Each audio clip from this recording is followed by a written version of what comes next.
Is being too kind a hidden trap?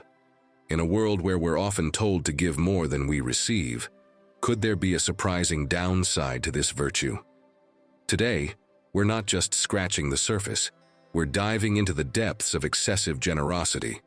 It's a journey into the heart of human interaction, where kindness meets reality. We live in a society that praises the act of giving. From childhood, we're taught to share, to put others first, to be selfless. It's heralded as the hallmark of a good person. But what if this path of unlimited giving leads to a place we never intended to go? What if our best intentions are paving a road with unexpected challenges? Imagine this. You're always the one extending a helping hand, the shoulder to lean on, the unwavering supporter. It feels right, noble even. But as time goes on, a gnawing question arises. Are you giving too much? Are your acts of kindness actually a disservice to yourself and, ironically, to others? In today's exploration, we're not just going to talk about generosity. We're going to unravel its complexities and confront its shadow side. We're stepping into a realm where philosophy, psychology, and the raw truths of human nature converge. This is about understanding the boundaries of giving and finding a harmonious balance. The ancient philosophy of Stoicism provides us with a unique lens to examine this issue. Stoics weren't just thinkers. They were practical philosophers who sought to live in harmony with nature and reason. They understood the value of generosity, but also the importance of self-preservation and emotional resilience. Today, we'll use their wisdom to navigate the fine line between benevolence and self-care. Are you ready to challenge your perceptions and perhaps redefine what it means to be truly generous? Are you prepared to look within and discover how you can give not just abundantly but wisely? Join me on this enlightening journey, where we'll uncover the Stoic strategies to balance giving with self-preservation. As we embark on this thought-provoking exploration, I invite you to engage with us. Share your thoughts, your experiences, and your insights in the comments below. Your participation makes this journey richer for all of us. And if you haven't already, consider subscribing to join our community of thinkers, seekers, and philosophers. Now, let's delve into the unexpected consequences of excessive generosity and discover how to protect ourselves while still embracing the beautiful act of giving. Segment 1. Unrealistic expectations. Let's begin by addressing a common but often unspoken expectation. When we give, we subconsciously expect something in return. It's a natural human inclination, rooted deep in our psyche. We nurture a silent hope that our kindness will be reciprocated, that our generosity will open the doors to gratitude, respect, or even love.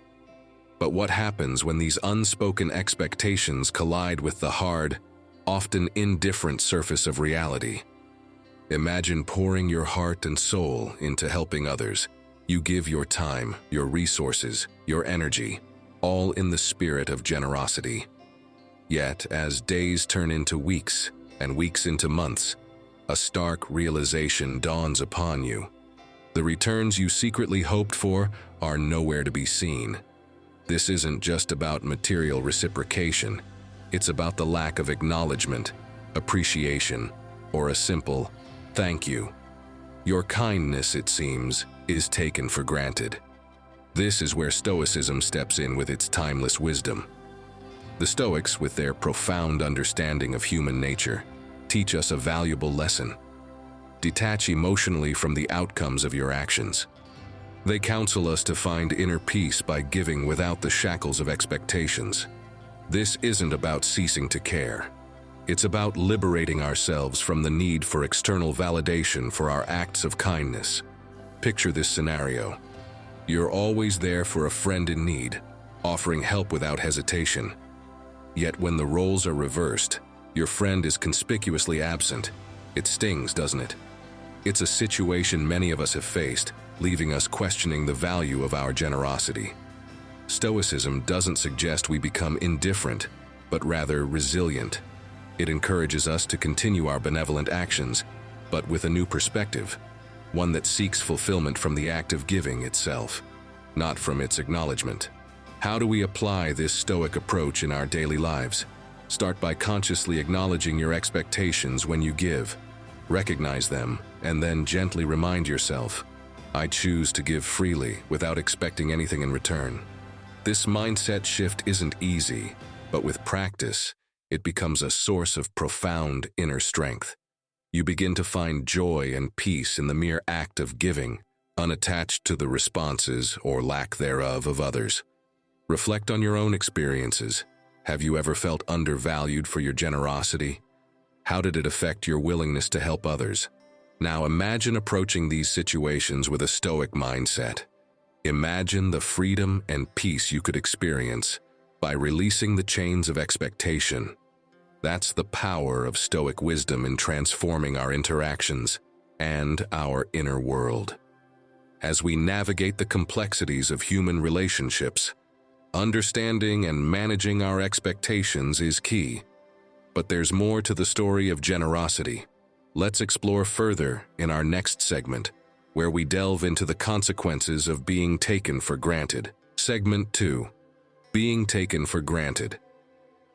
Now let's turn our attention to a subtle yet pervasive consequence of unbounded generosity: being taken for granted. It's a path that many of us walk without even realizing it. You give, and gradually, your generosity becomes an expectation, not an appreciation.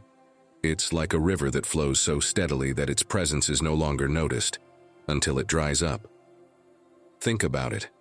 When you're always the one people turn to, the one who always says yes, the one who never hesitates to offer support, what message does that send? Subconsciously, you're telling others that your resources, be they time, energy, or material support, are limitless. But we all know that's not true. We are human, and our resources are finite. The endless giving becomes a cycle where your generosity is expected, and your own needs become secondary. This is where Stoic wisdom shines a bright light on a path often shadowed by our good intentions. Stoicism is not just about enduring hardships. It's about living a life of balance and moderation. The Stoics believed in the golden mean, the desirable middle between two extremes. In terms of generosity, this means finding the balance between giving selflessly and preserving our own well-being. When we fail to set boundaries in our generosity, we not only risk our emotional and physical health, but we also inadvertently hinder the growth of those we're helping.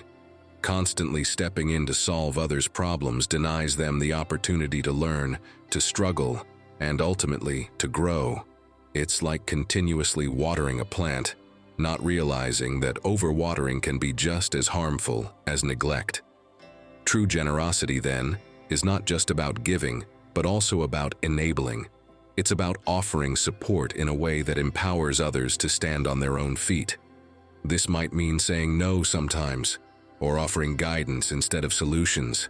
It's a more sustainable form of giving, one that respects both your limits and the potential of others.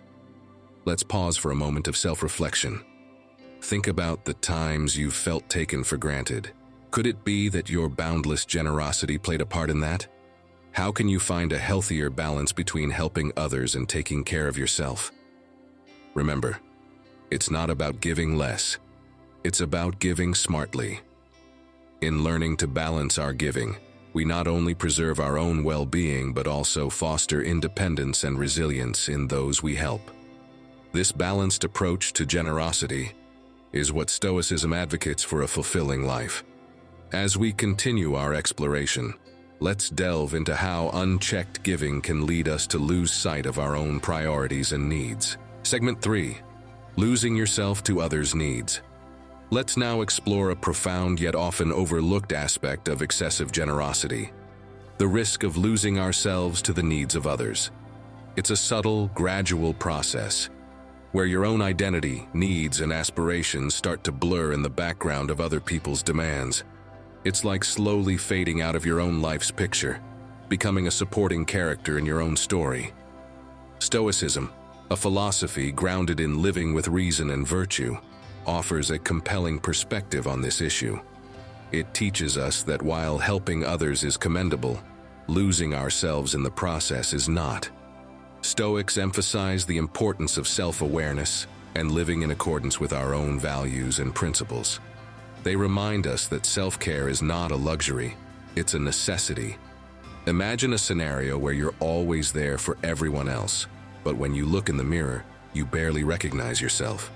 Your hobbies, passions, and dreams have been pushed aside to make room for others' needs. Over time, this self-neglect can lead to a sense of emptiness, resentment, and even a loss of sense of self. It's like being a ship lost at sea without a compass.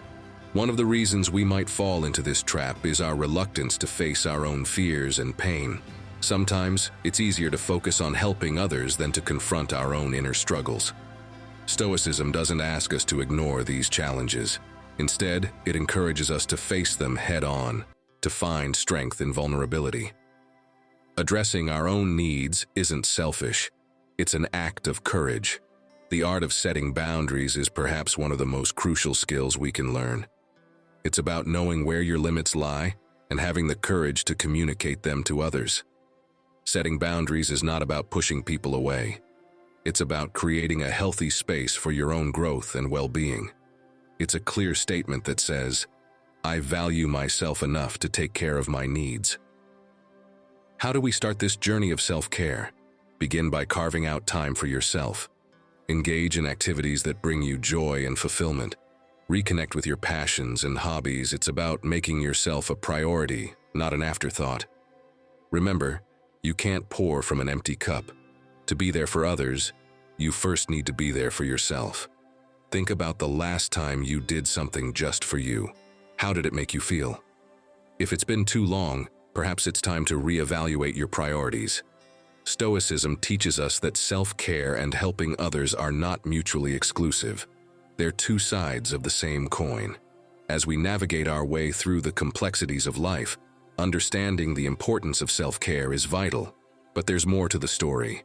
In our next segment, we'll discuss the impact of being perceived as weak when we give too much, and how Stoicism guides us to cultivate inner strength and respect. Segment 4. Perceived as weak. In this segment, let's address a paradox that often accompanies excessive generosity, the perception of weakness. It seems counterintuitive, doesn't it? You give tirelessly, offer support unconditionally, and yet, instead of being seen as a pillar of strength, you might be perceived as weak. Why does this happen, and how can Stoicism guide us in transforming this perception? Think about it this way.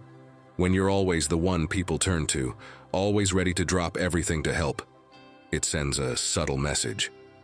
It might indicate that your time, your needs, and your priorities are less important than those of others.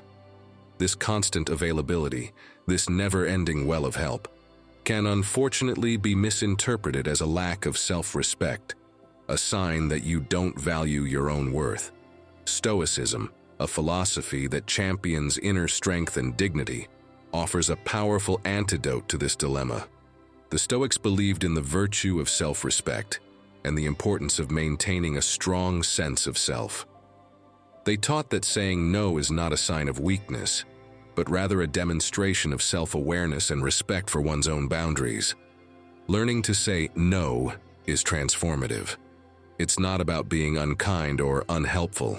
It's about recognizing that you can't be everything to everyone. The moment you start to set boundaries, you signal to others, and more importantly to yourself, that you value your time and energy. This shift doesn't go unnoticed. People start to respect your time more when they realize it's not infinitely available. Let's consider a real-life scenario. You're always the go-to person at work, taking on extra tasks, never saying no. Initially, it might bring satisfaction, but over time, it leads to burnout and a feeling of being undervalued. The moment you start delegating and saying no to unreasonable requests, you'll notice a change. Colleagues begin to acknowledge your contributions and respect your professional limits. Self-respect is at the core of this transformation. By valuing your own time and needs, you teach others to value them too. Stoicism isn't about hardening your heart. It's about fortifying your sense of self-worth. It's about being generous, but not at the cost of your own well-being.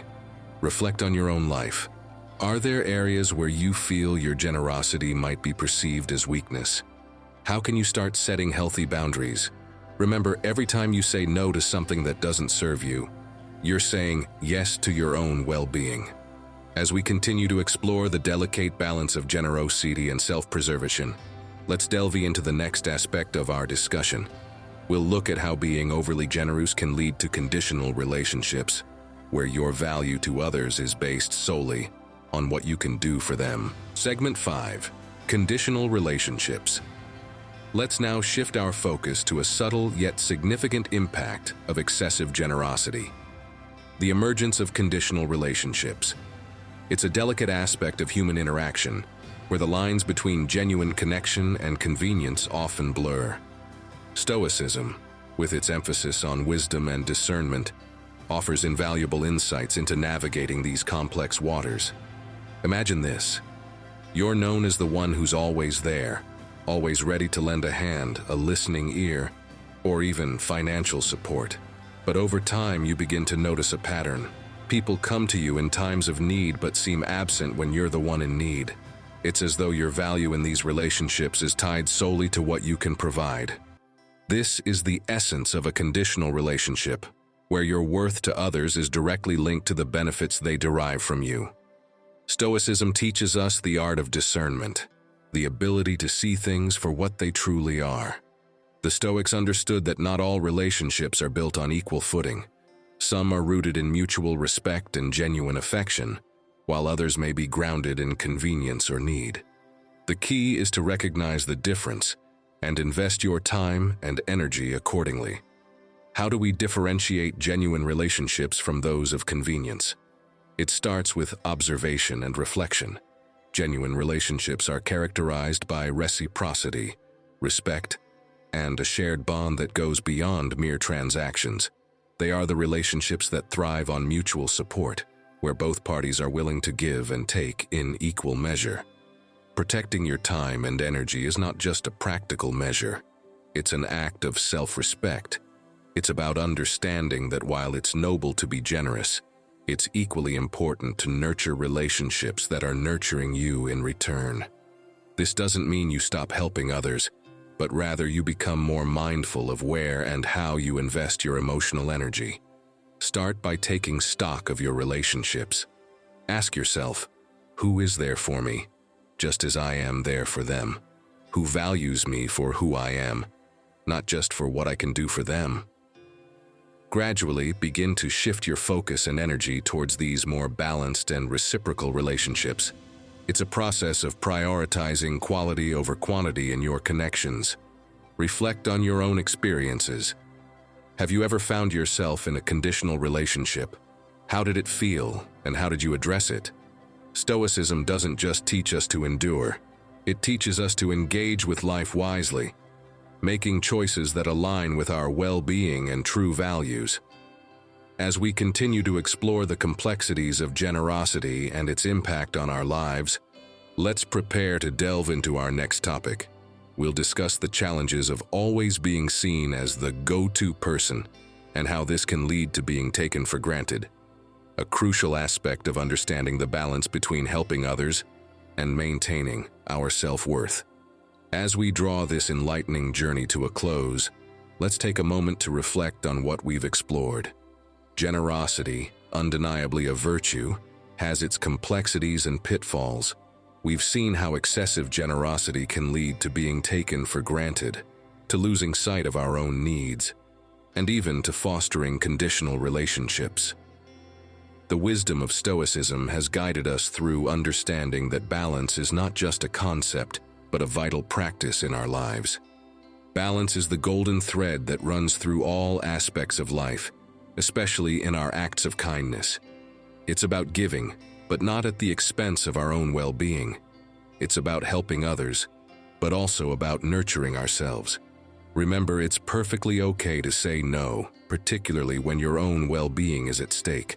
Setting boundaries is not a sign of weakness, but a testament to your strength and self-respect. As you move forward, I encourage you to reflect on your own experiences with generosity. Think about how you can apply the principles of Stoicism to create a more balanced and fulfilling life. Remember, every step you take towards understanding and practicing balanced generosity is a step towards a richer, more authentic existence. Before we part ways, I have a small request. If you found value in our discussion today, please consider subscribing to the Philosophy for Winners channel. Your subscription is more than just a number. It's a signal that you're part of a community that values deep thinking and personal growth. Don't forget to like and share this video. Sharing is not just about spreading the word. It's about inviting others into this journey of exploration and insight. Also, I'd love to hear your thoughts in the comments below.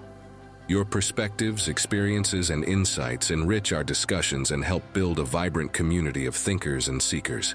Your voice matters in this collective journey of understanding the philosophical aspects of life. In closing, remember that life's complexities are not meant to be navigated alone. Through wisdom and balance, we can all find our path to a more fulfilling and virtuous life. Thank you for joining me on this exploration. Until next time, keep seeking, keep questioning, and continue to be the wonderful, generous, yet balanced individuals you are.